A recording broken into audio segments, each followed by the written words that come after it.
All right, good morning everyone and welcome to 1MC Westminster. We're going to go ahead and get started here today. Before we get to today's presenters, I'm just going to give a quick thank you to American Ice Cafe and to Genie Birds for the go-go juice and the treats to get us going this morning. I know we're all super eager to hear from today's presenter. I know I am. And we had a great time last week hearing from today's presenters. If you missed that meeting, feel free you can find it on YouTube, or I think it's also on the Facebook if you want to go there and see what happened last week. And before we get started today, I'm just going to go over a quick presentation to tell you what 1MC Westminster is all about. So our mission at 1MC Westminster is to lower the barrier for access to education, resources, and connections for entrepreneurs. Without all of you here, without our great community and our mission, we cannot accomplish this in our portfolios. So what are we looking for? We're looking for presentations, not pitches. We really want to connect with you.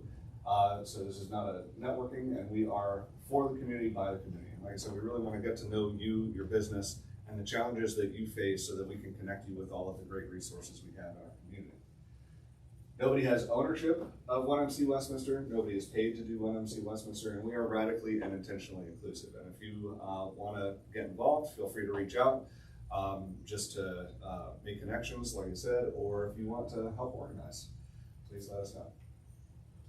We meet every week, Wednesdays at 9 a.m. We have two presenters whenever possible.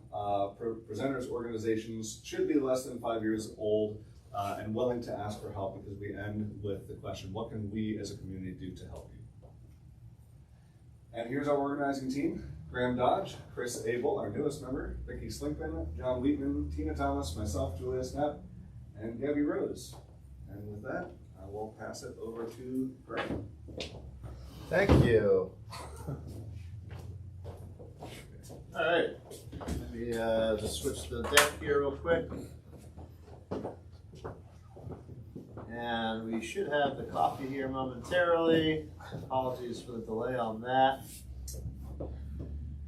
All right, so good morning, everybody. I'm Graham Dodge. I'm author of The Entrepreneur's Dance.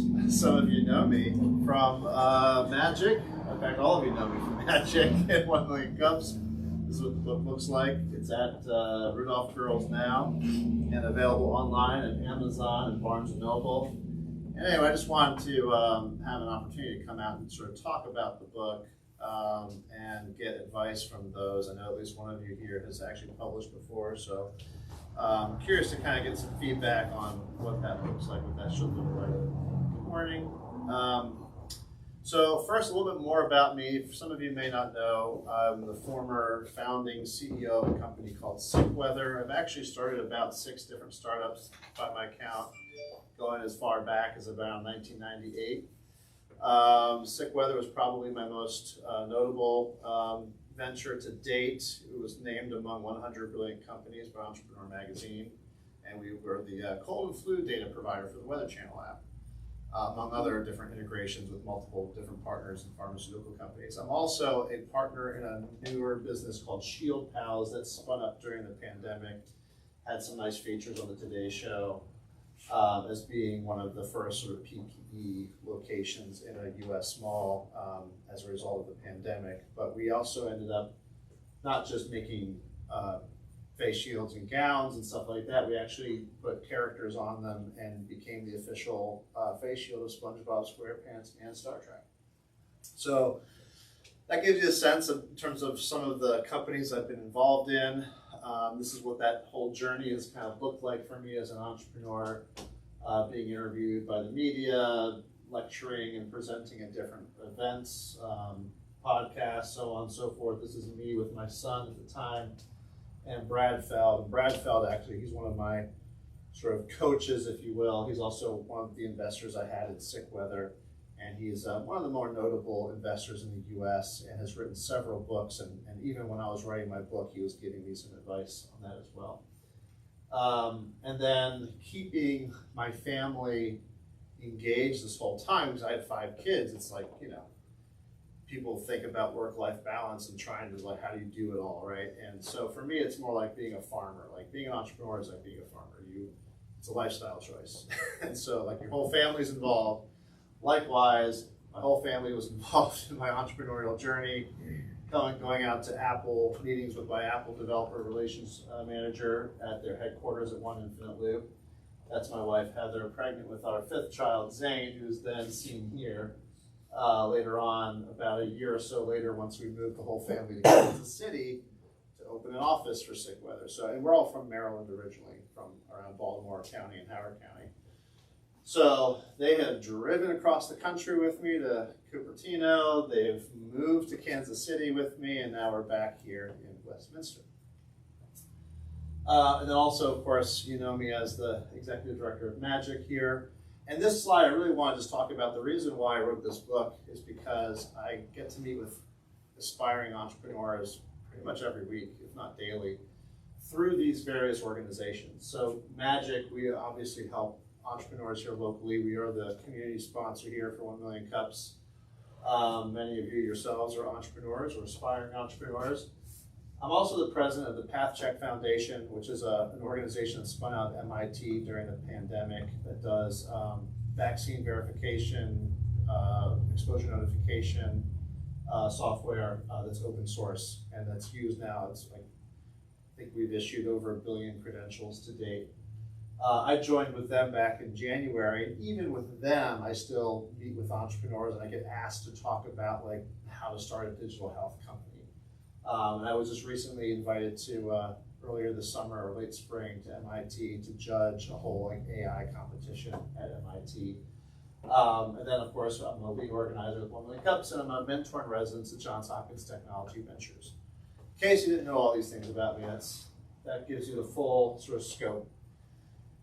So the book, The Entrepreneur's Dance, one of the inspirations for the book is in meeting with different entrepreneurs. I've had to kind of think about like what are the actual lessons, like how do you teach somebody how to be an entrepreneur? And I started to think of it as teaching dance, not that I'm a dancer, but in the way that if you can talk, you can sing, if you can walk, you can dance, that whole proverb.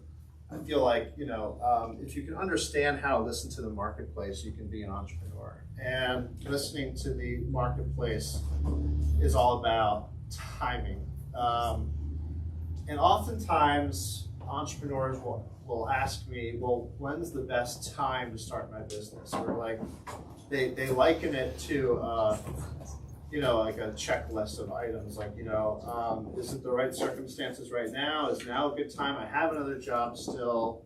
Is now a good time? Can I, almost as though they're asking for permission from me to start their business. And so I started to think about this as a difference in understanding timing and listening to the marketplace versus time management.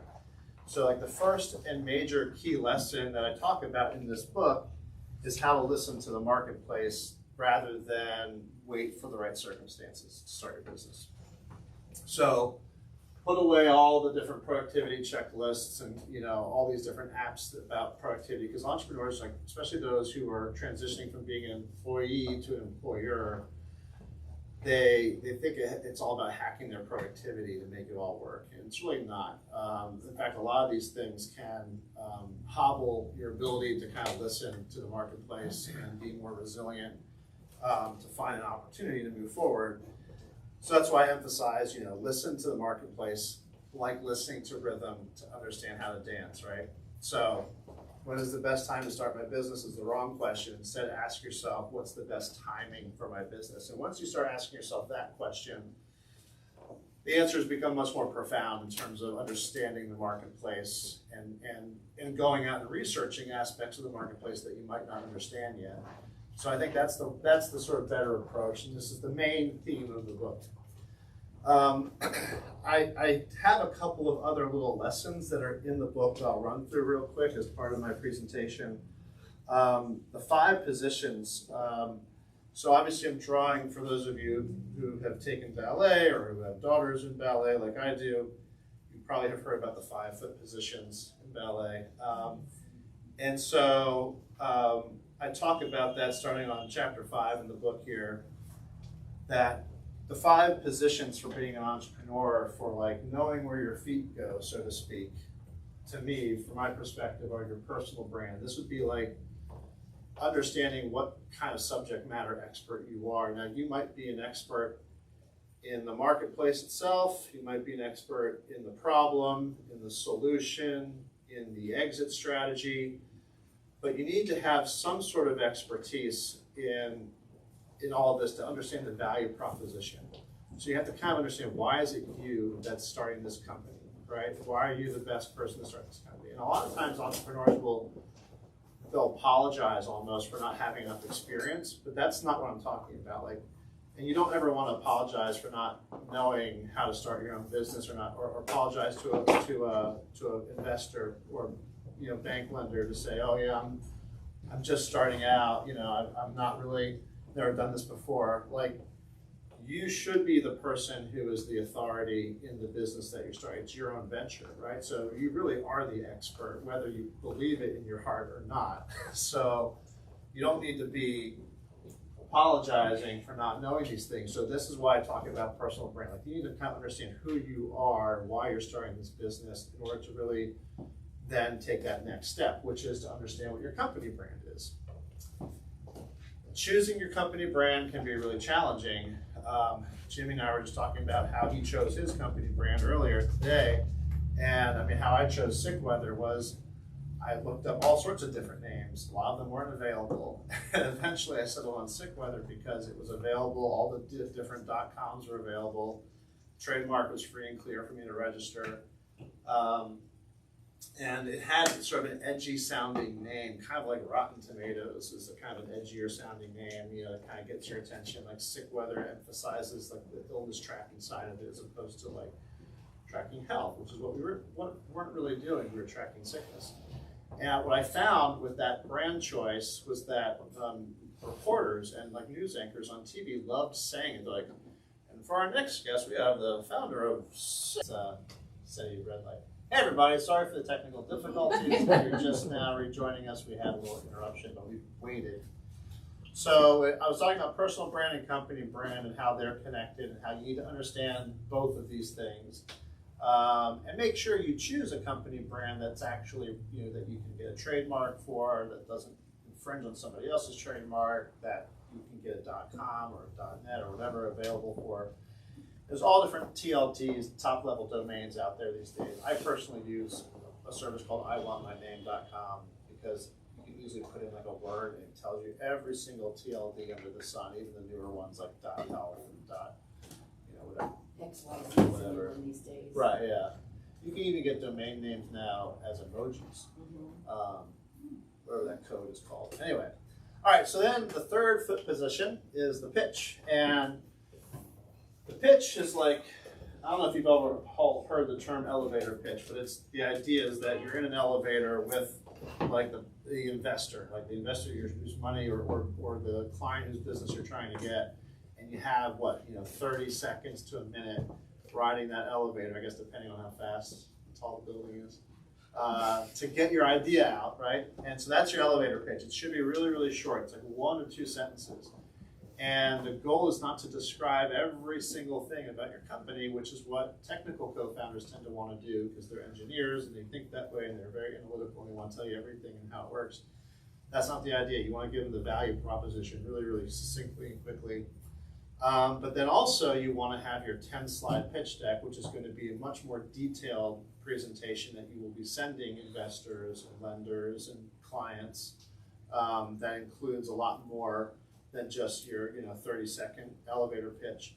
But it all sort of starts with that. So you have to be able to pitch your business succinctly and quickly to anyone who will listen. And the idea from that, whether it's the 10-slide deck or the elevator pitch, is they want to know more after that. So you don't necessarily need to give them every single detail. You want to start a conversation, ideally.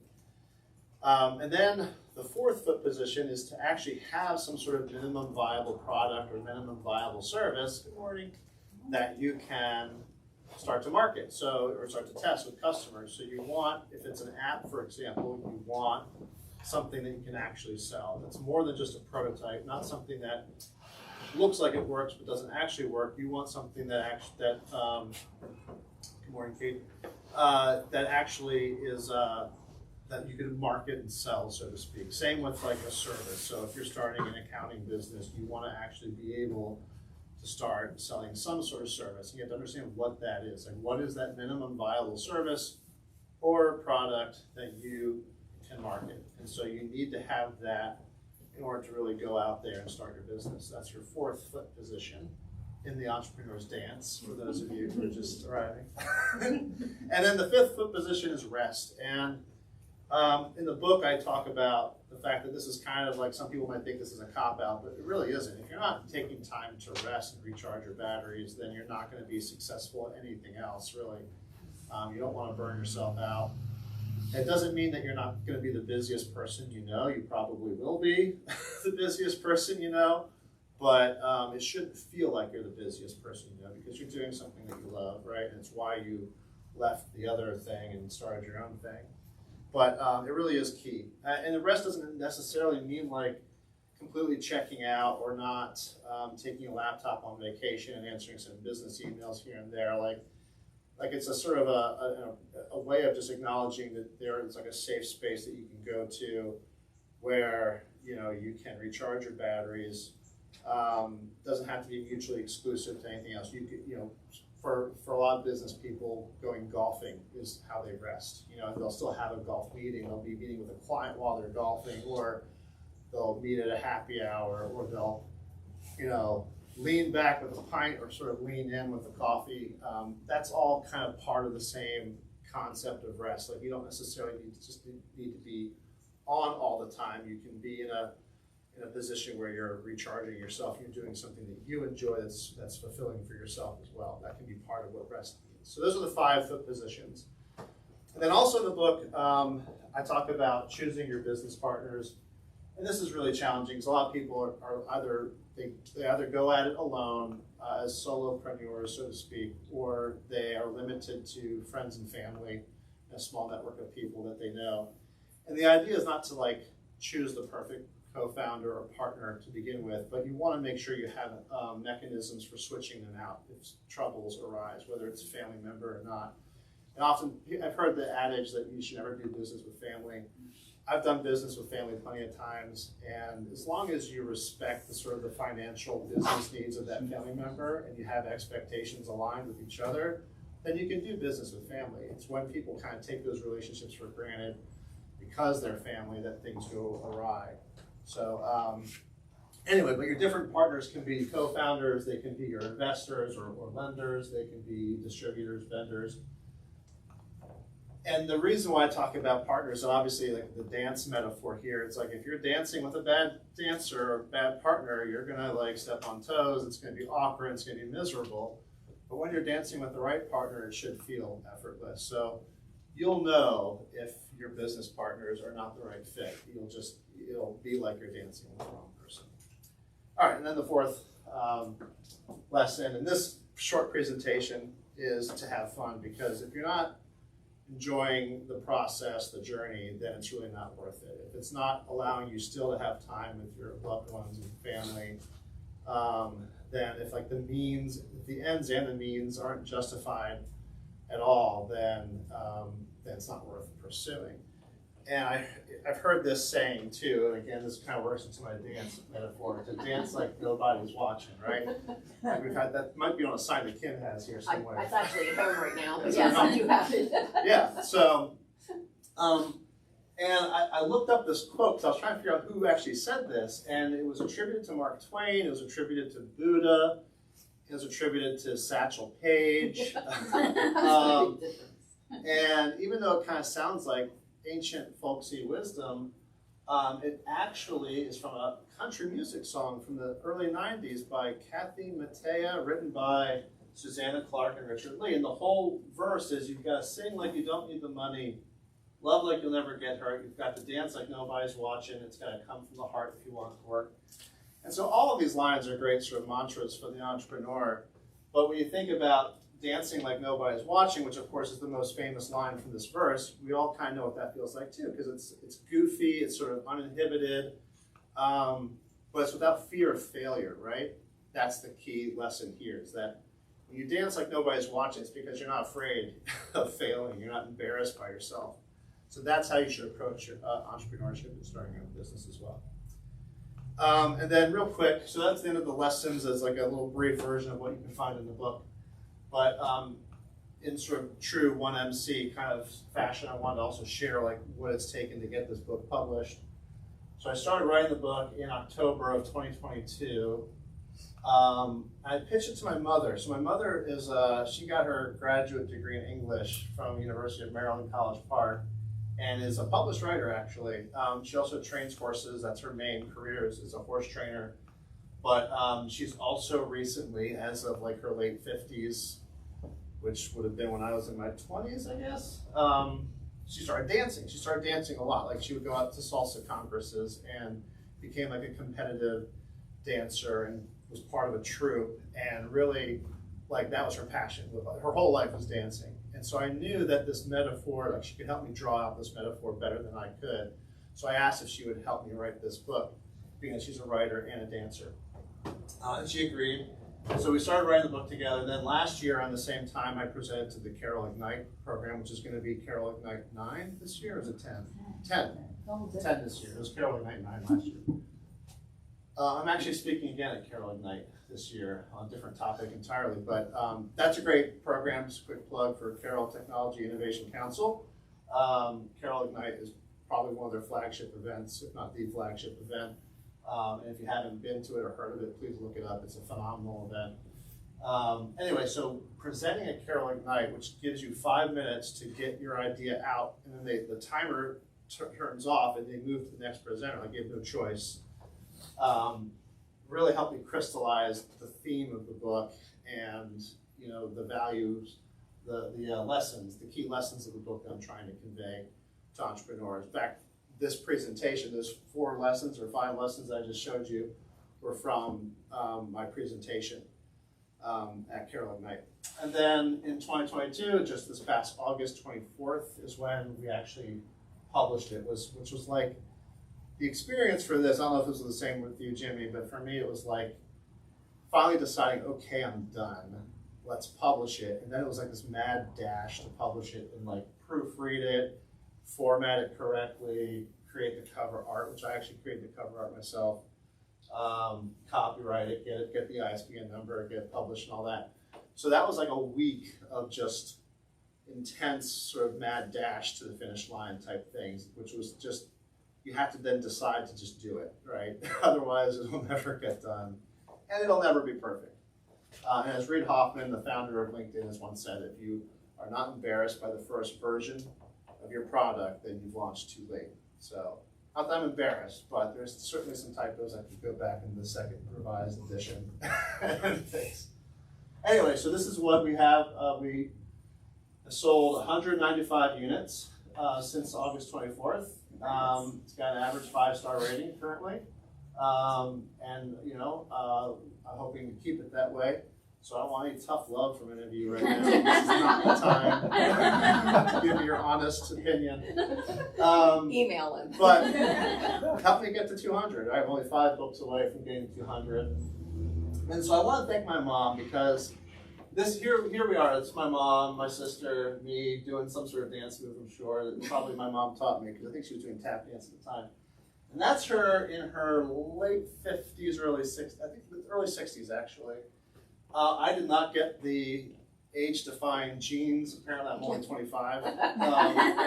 But she is well into her 60s in that photo, and this was like, that's her passion, is dancing. And so this is her with Mambo, Yoli, and the Cha-Chets, and quite proud of how she has, living her best life, so to speak, and I couldn't have done it without her. So how can you help? You can follow and share anything that I'm posting. I have a new account on Instagram that's just for promoting this book. I have my own Instagram account that's personal, that's private, but then I have a public one now that's for this book. It's also on the same handle on Twitter, by the way. And then if you get the book, either on Kindle Unlimited or Kindle, or you buy the book. You can please post reviews on Amazon or Goodreads to help serve the algorithm gods, to help keep it getting promoted. And then, of course, it's available locally at Rudolph Girls as of yesterday. They have, I think, 4 copies right now. And then online at Amazon and Barnes & Noble. So I've got 1 copy here. Now, I'm just going to ask, I guess, who remembers what's the first lesson of the Entrepreneur's Dance that I mentioned at the beginning? What's the main thing? What? Brand. Nope. Position or No. foot. Nope. That was the second lesson. Wow. What was the first lesson? Can you slide back there? No? Nobody remembers? First About possession is personal brand. time management? That's the first foot position, not the first lesson. What was the first lesson? Oh. It's not timing, not time management. Yeah, that's it. Julius gets the book. I had some help. Not that you wanted it, but you're gonna take the book anyway. Whether you wanted it or not. All right, so, yeah, any questions or thoughts or comments? What can you do to help? Yes, Jimmy the man. How many words and a follow-up question also? Go ahead. How many what? How many words in the book? How many words are in the book? Yeah, do you know? I actually don't know. It's 72 pages. You can see it's not that long. You should know the number of words. Okay. And, B, how many times was it edited? Or was it edited by different people? Was it just one person? Edited by my mother, Elise Boyce. We just kind of edited as we went along. Well, I mean, is that include proofreading or? Oh, yeah, towards when the last, that mad dash to the end, I mean, I must have re-uploaded the manuscript 3 or 4 times. Sure, of course. Before I was happy with it and started actually promoting it. Uh-huh. Yeah, and thankfully no one bought it while it was actually live with some of those mistakes. Probably 3 or 4 times before I actually was I mean, comfortable. did you pay somebody to proofread it? Or? No, that's just me and my mother. Yeah, proofread the whole thing. Again, it's not that long, so. I had a couple different people proofread it, and they turned mine on its head, and then shook it a few times. Yeah. Because so they said I was going about it as far as the content. They said I was going about it the wrong way, and they helped me develop that. Well, I did have I had a couple people that I trusted who I want, like Brad Feld. I'd sent him the manuscript to read it. Okay, cool. And yeah, I did get sort of a thumbs up, thumbs down check on just how it was written. Yeah. Cool. And what about your experience? How many times did you have that? Because I know you have what's your book called? Cornucopia of Cash. Cornucopia of Cash. Yes, sir. By Jimmy the Man. Oh, close enough. Close enough. How many times did you end up having to revise yours before you actually were happy with it? Well, I mean, like I said, they took the content and said you got it. They thought I had it backwards as far as starting in the credit card processing business and working my way up. So, but I mean, I didn't revise it much. It was just a lot more grammar and a lot more order and chaos all at once. Yeah. So. I hear you. Any other questions or comments? Congrats. Yeah, This is fun. Oh, thank I you. actually read it. Yeah. I did. What'd you think? And it's funny because I know you, as I'm reading the book, I get his personality in it so much. Like some of the turn of phrase, how you talked about certain things, I knew it was you. If I didn't know you were the author, I knew you had written it. And if you ever felt like there were times where it didn't sound like me, it was because my mother corrected me. So it's funny to actually know the person personally when you Yeah. read their book because you can see their personality in it. It was kind of cool. Oh, thanks. And I still like chapter Glad 11. that came was through. fun. Tina. Regarding getting into the independent bookstore, were you able to do that because you have an independent ISBN? I think so. I asked Nikki and Allie about that, and they didn't actually say anything about not being able to sell it. So I assume it's either because of that or because maybe maybe I misunderstood what the policy was in the first place. But Because they have a local section in your local, perhaps, Well, and you're right, yeah. providing the book to them. correct, yeah, it's on consignment effectively There you go. right now. But yeah, no, and that, and they actually have, so Rudolph Curls actually has, if you're a local author, so Jimmy, if your book isn't on sale there yet, you could go there. Well, there's a form online they have on their website that says, like, fill out the form, tell us about your book, and then they'll basically let you know if they have room on the shelf to accommodate it. I think they take up to 6 copies for local authors. And then they also can, you can coordinate events with them. If you want to do like a book launch or a book signing, they have another form for that for local authors as well. So very comprehensive. They've done a great job of making that totally accessible. Yes, Jimmy. How much is the paperback? How much is the ebook?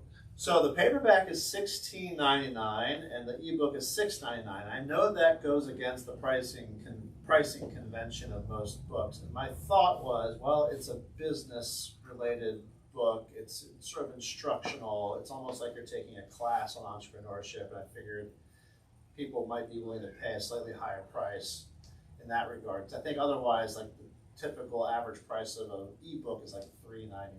So I'm about $3 higher in both regards. But I figured, you know, if you're not going to buy the book over $3, then, you know. Go for the gold. That's right, yeah. Do you have plans to get it into the library system? I don't know how that works. You know, I don't know how that works yet either. So anyone who knows how that works, I'm all ears. But yeah, I should do that soon, reach out to them. I know that some of the other advice I got was to blog a lot and to get on Instagram, which is why I opened that account, because there's like a Instagram book channel where all the hashtags around books are very, very popular and followed. And so I've been trying to regularly post there, but that's exhausting. It really is. And it feels awkward promoting yourself. I'm much better promoting other people than I am at promoting myself. At least that's how I feel. Perhaps you can start your little walks around town again and doing, because Yeah. I used to see you on video going, okay, I'm walking around and here's what I'm thinking about today. Well, so if you start a YouTube channel, you could just start doing that and then. yeah, and Brad Fell, one of the other advice, he's sold, I don't know, millions of books now. He was saying that, yeah, you take any speaking engagement you can get. And that's how you also build up that audience over time. So create your own on your own YouTube channel. Yeah. Which I don't know how I'm going to have time for that. But Gabby, there's someone online? Yes, Vicky from Ting asks, what drove you to share your experience with this book? What's that? What drove you to share your experience with the book? Basically because after my experience with sick weather, mostly, I would get called upon by people. I became a mentor, not only professionally, but personally to many friends of mine who are entrepreneurs, and it just sort of felt like there had to be a better way of kind of conveying what I've learned as an entrepreneur, and it seemed like a book was an obvious, you know, medium for that. Also, and one thing I talk about in the book is that when you help others, it helps you crystallize how you know what you know and index all that information. So really, it's an exercise that's just as rewarding for me to kind of remind myself how I got here and how I know what I know from those experiences. So that's sort of like, for me, that's a natural part of being an entrepreneur, and it's something I also encourage other entrepreneurs to be mindful of. Like, don't necessarily shut yourself off from helping other people, even though you're as busy as you can be working on building your company. You know, try to take time for when someone comes around and says, hey, how did you do that? Or how, you know, tell me, like, because a lot of people assume success happens overnight when they actually see it happen. And obviously everyone here should know that that's not true. It doesn't happen overnight, but it looks like it happens overnight. And so I think a lot of people need to hear the stories about that turmoil that goes on beforehand, because it's never really ever, you know, it's not made obvious in anything that would be what you're putting forward as branding or marketing materials, you know. So that's a piece that I think other entrepreneurs need to hear, and this is why 1MC exists, really, for all of us to kind of talk about these things. So that was why. Any other questions? I see the book says Chatham Press. Is that an Amazon thing? Chatton Press. Chatton's my middle name. Oh, this is my own bravo. imprint. And now my sister, if she's watching, she also now wants to write a book and have it be published by Chatton Press. But yeah, no, effectively I've now started my own publishing company as a result of self-publishing, but by virtue of buying my own ISBN number, I can continue to buy blocks of ISBN numbers and actually publish other people's stuff. So if this is successful for me and it's successful for the publishing company, then probably my next move would be to start publishing other authors, who have business advice that they want to give. Yeah. I guess that's my next venture.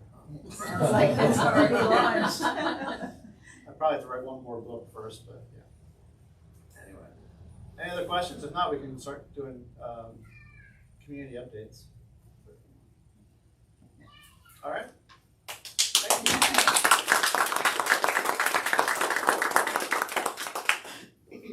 All right. Well, thank you for indulging me. And then, do any of you have anything that you want to update the group about?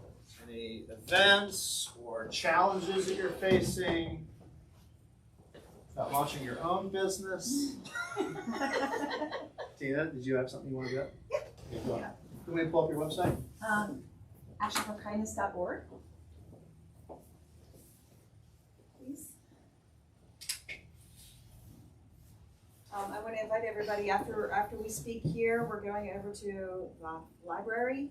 A group of us, there's 10 speakers about community supports. It's sponsored by Share Hope Through Art, and there's going to be a lot of people talking for about an hour or so about community supports for people who need help mentally, emotionally, community stuff. Action for Kindness is going to be one of the speakers. That'd be me. And actionforkindness.org is our nonprofit, and we are grateful that we received a Hey Westminster grant to help us get started. And part of our initiatives include giving signs to teachers for their classrooms. We are giving, we did a matching grant, and now we're able to give signs to teachers for their classrooms. We're getting video testimonials in exchange for those signs from the teachers about what kindness in the classroom means, how important it is to remind the kids and what they go through and how they see acts of kindness, and then how they see the opposite of kindness and how important it is in the school setting. So we're putting together a video montage of that. But we are accepting donations. We're seeking grants to help us put these signs in the classrooms. We can't do it all by ourselves. And so we have enough for 15 signs to hand out, and there are thousands of teachers in the Carroll County school system alone. So if you know of anybody who would want to, buy a sign and donate it personally, so that they get the joy of the teacher just like being so amazed at the thing that they get to put in their classroom, and everybody needs a sign every now and again. So we're accepting grants. There's a donate button on the actionforkindness.org website, and so that's our latest initiative. So thank you.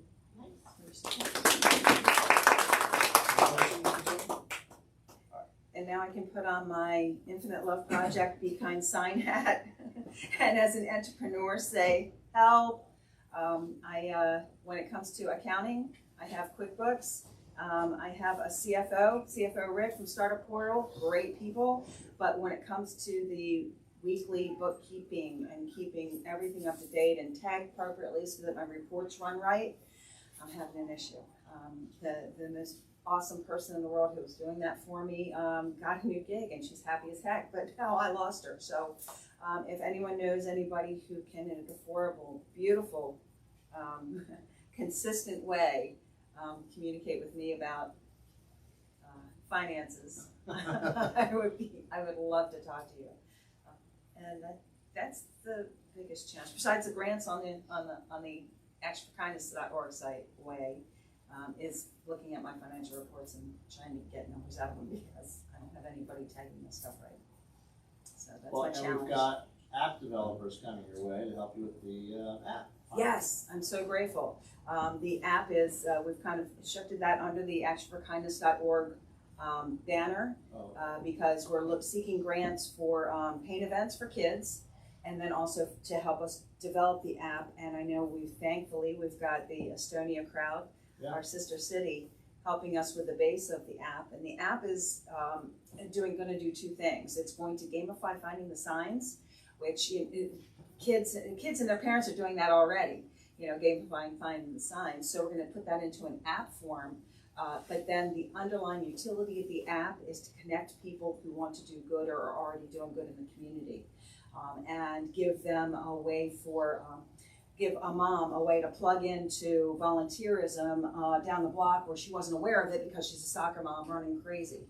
But now this app's going to help connect her to people right down the street that you know, it would benefit her community, her kids in understanding volunteerism, because there's a study that we're going to be talking about where the greatest builder of empathy is volunteering. And that's part of the reason why now, you know, public schools and high school, you have to have volunteer hours. So we're hoping that this app is going to gamify finding the signs, making it fun to then connect everybody in a volunteer state to help raise the beautiful, kind vibration of the community. That's the goal. Anybody else have a community update or just something they want to talk about, or? Can you bring up Instagram up there? Yeah, of course. Here, type this in when you're ready. Instagram. All right, what am I looking for? Actually, search jimmytheman.com spelled out. TheMan.com.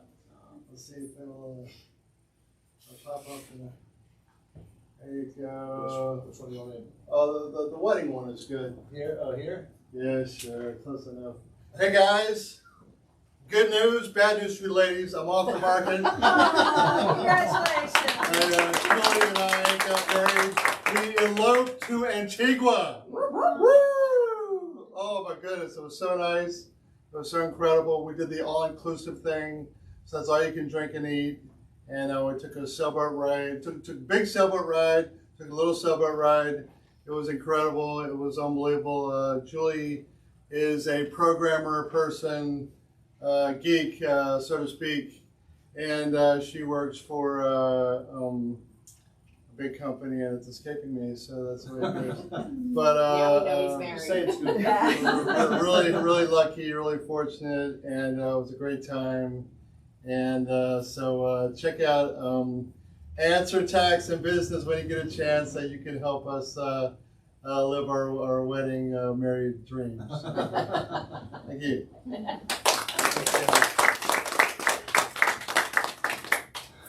Billy, you got anything? Sure, buddy. Am I going to Instagram for you as well? Yeah. Find your purpose? Yes.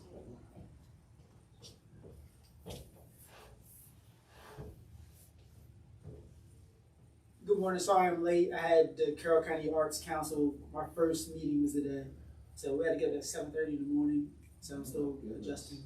Yeah, we got coffee for you. And then I have another presentation with Judith at 10 o'clock. So I'm gonna give update. And I'm sure. So last Saturday we did our first. I guess it's called Funds for Friends dinner at the Green Turtle. We definitely overwhelmed the Green Turtle. Had a lot of people come out. This is just one of the pictures. This was an all-black motorcycle club from the Eldersburg chapter. They all came out to support me, and they brought their junior chapter, these little guys.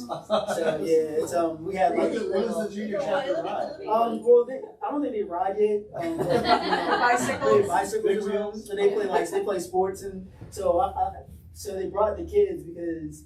One of the kids were getting bullied, and they wanted me to kind of come in and kind of intercept and talk to the kids, go to the playground and stuff.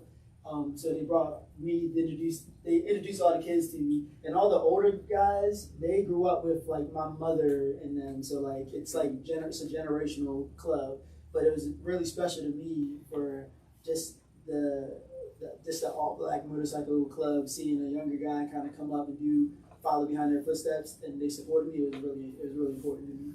So that's that. You can switch. Hoffa, I'm sure you guys know them. They were one of my sponsors. They also came out and supported the Green Turtle event. And we had so many people come at the same time that the waitresses were like all over the place. I felt bad for them. One of the waitresses actually won a raffle basket. It was like a $1,300 worth of stuff in the basket. One of the waitresses that was working our table. I was She actually wondering won. who won. Yeah. You need to make a post I of did. who won. I just didn't. I don't have the picture yet. It was her name is Meredith Robinson. That's it. Cool. She won. It's on the Find Your Purpose Facebook page. And then a lady named Caroline Sick, she won the Starbucks raffle. So that was kind of awesome. Next. This was last night, and I threw this together in a day because I had planned. We planned to take the kids to Players Fun Zone. It was part of one of our events, but I've been so focused on the Green Turtle event that I just didn't promote it, didn't do a flyer, or nothing. I started hitting everybody up Monday night and Sunday. I'm like, hey, we're gonna be going to Players Fun Zone, and this is the result. It was way more than that too. This is all of our members, so we started our membership. This is probably like not even half of what our membership is, and they just are always ready to come out and they're available for me. And it was one day of promotion. Did we talk about the bike ride? I know. Did I say how it went or no? Because we weren't here for a couple weeks. Last week, I wasn't. It was like 3 weeks ago. I don't think you talked about how it went. Okay. Trying to find it here. Well, this is how it went. We had maybe 30 some kids and adults come out on bikes. The police shut down Main Street. Christina was there. It was a lot of people came. Fun. Yeah, it was an awesome event. And then at the end of it, we went to City Park and had a huge cookout, and 150 people showed up today. That's my son showing off. But yeah, it was a really, really cool event, and I was happy to do it. It got messed up a little bit because dirt bikes came at the end, and the police were mad about it, but we worked it out. Yeah. Man, you want to be a kid again, ride my bike down the hill. I had to get her down. I was gonna say, get that kid off. But so that's everything I did in the last 3 weeks. But so our next event is we're doing something with Rock Salt Grill, where we're gonna. It's called the Dining Club, Finding Purpose Dining Club. It was actually Rock Salt's idea. We're taking 10 kids per month, taking them to Marshall's, getting them a dress shirt or whatever, taking them to Rock Salt, teaching them a dining etiquette, which tools to use, and I still gotta learn myself. Which tools to use, what's this fork for, what's this spoon for, how to order their own food, and just. Let me know if you want help with that. all I'm that. gonna say, I'll be more than happy. So yeah, so they it's 10 kids per month, and we're gonna just keep it running. So it's gonna be hard for me to figure out which kids to start with, but yeah. So that's my updates. That's awesome. Any That's questions? fun. Questions, concerns, Yeah. critiques. Congrats Good job. on crushing it. Yeah, you're crushing it. All right, we still got 10 minutes. Anybody else want to get up and share anything that they're working on, or? Yeah, we're good. We have another good game on Maine coming up, don't we? Yeah, what is that? The 30th. Okay. You can notice who we really look to for all the information. So, and what we're talking about, Good game on me going to DJ Fest. right? Yeah. So, Magic has this monthly end of last Friday of each month during the summer and spilling into the fall before our Good Game Fest is our Good Game on Maine. So the next one is September 30th. We might still do one in October, right? October October 28th. 28th, we are gonna do it, and we're gonna do it here. We are, okay, all right. So we got 2 more of these.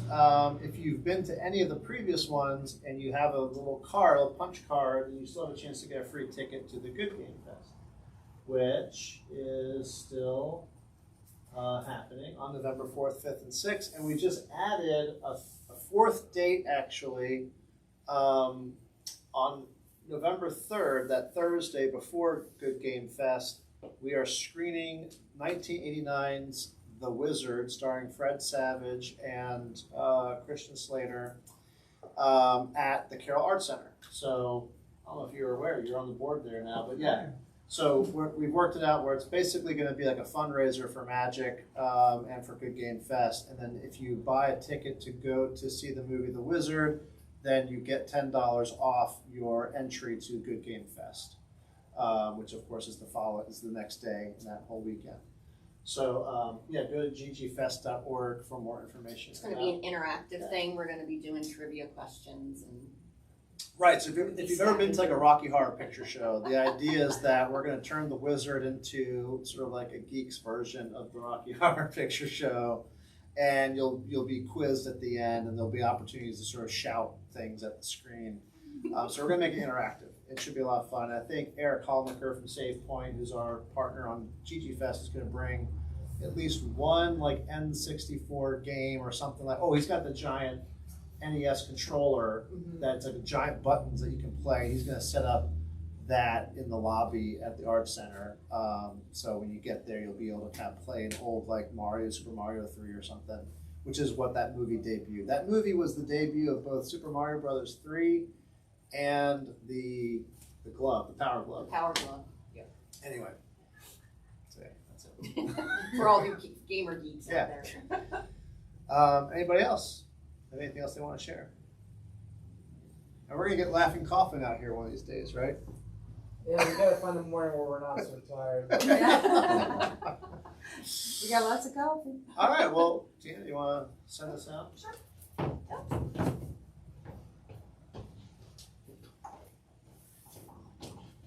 Well, thank you so much to Magic for hosting us here, 1 Million Cups. They're the ones who brought it into Westminster, and we couldn't be more thankful because this entrepreneurial community is amazing, and I didn't even know it existed until 1 Million Cups came along. So thank you for that, Graham. We want to thank G Bird for the sweet treats and American Iced Coffee for the Go-Go Juice, and everybody who's made it here, all the community updates, our speaker, Graham Dodge, thank you so much. And we are 1 Million Cups, an entrepreneurial community here to help our entrepreneurs in our community. So if you'd like to come up, present, admit that you don't always have it figured out, as the entrepreneurial stance said. You don't necessarily have to have it all figured out, and you just gotta kind of like follow your passion, find your purpose, and then find your community of supports, which is here at 1 Million Cups. So go to 1millioncups.com, the number 1 millioncups.com/Westminster. Click apply to present, and you never know. Sometimes we have one presenter, sometimes we have 2, and next time it could be you. We'll see you later. Have a great week, everyone.